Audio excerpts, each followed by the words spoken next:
అలా అని అమాయకపు జనాల్ని చంపుతావా? ఎవడమాయకుడు? వీడా? 4 ఏళ్ల పాప,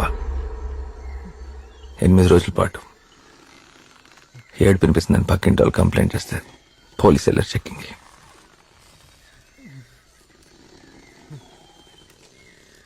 చనిపోయింది.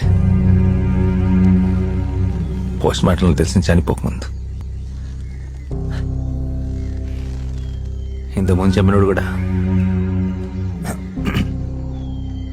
ఈ వీడియోలు అప్లోడ్ చేయాలి, దానికి ఒక ఫార్మాట్ ఉంది కాబట్టి ఇలా. నాకు కనుక క్రియేటివ్ ఫ్రీడమ్ ఉండుంటే బాగా టైం తీసుకొని చర్మం ఒలిచి కోసి ప్రాణం పోకూడదు. మళ్ళీ వాడు చూస్తుండగానే వాడి కళ్ళ ముందే వాడి బాడీలో ఒక్కొక్క పార్ట్